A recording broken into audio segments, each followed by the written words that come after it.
I made a game room DIY video recently, which you should check out. It's right here, but don't check it out yet. Check it out after this video that you're currently checking out. That video featured this beautiful hunk of a manly chair. And you people, you viewers out there, you fell in love with this thing. So many comments and tweets about how awesome this chair looks. And I agree, what's not to love? This chair is amazing. It's big, it's comfortable, it gives money to animal shelters and human shelters. Orphanages, I think those are called. You'd be stupid not to flirt with this thing at a bar or a place where people try to take chairs home with them, but that don't serve alcohol. So a store. So instead of all that mess, I'm making an entire video dedicated to this delicious monstrosity so I can further prove to you that this is the best gaming chair in the world. Evidence number 1, straight from the evidence locker.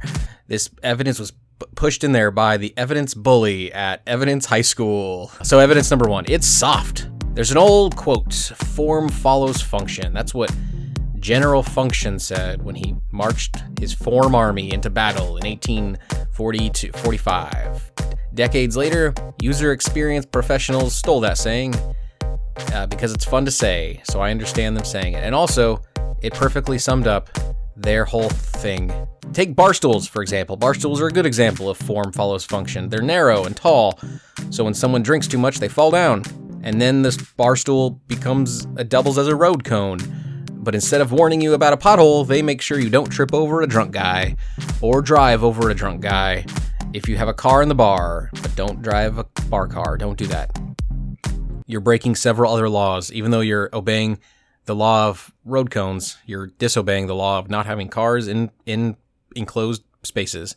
This chair is not like a bar stool in many ways, but the most important way is because you cannot fall out of it, and that's the way it should be. Accidental escape should only be possible when the police officer doesn't know how handcuffs work, and I guess diarrhea is also kind of accidental escape. So only inept police guys and poop.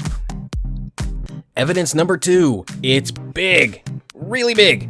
Here's the chair next to a quarter for scale, and here's a scale next to a quarter for scale.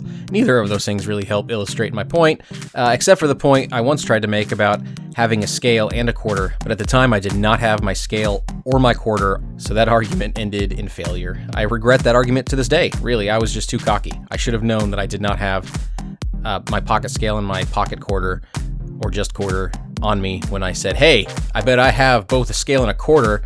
And the guy said, no, you don't. And he won. That was a low point in my life. Evidence number 3, it doesn't care, this chair. It doesn't care if you sit upright. Some other bossy chairs have a backrest. Like, oh, look at me, I know the best place for your body parts. But not old red chair. Sure, it's technically got a backrest, but it's really just a backrest in the happenstance way that a bar floor is a backrest to a drunk guy. That is, it's mainly there just to make sure your back feels like it's done a lot of work and deserves to have a thing dedicated to its comfort.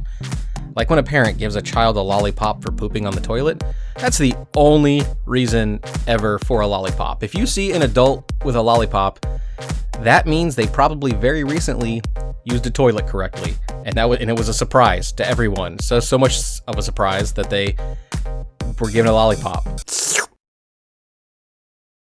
Evidence number 4, it's got 4 tiny legs. Well, I mean like 4 tiny feet, because they aren't bar stool size. Now bar stool legs, those are legs.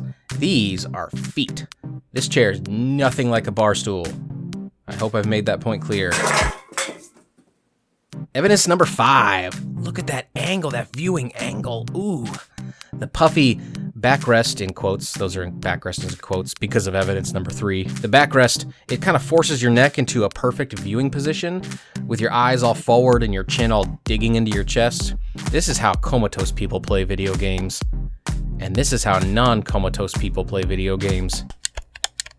So, case closed. That's 5 evidences why this is the best video game chair in the nation. Do you have a better video game chair than this one? No, of course you don't. But if you want to put your chair up against mine in a Twitter war, then tweet me a picture or video of your chair and I will tweet you back a sad emoji because of all the death my chair brought to your chair in the chair death match of chairs.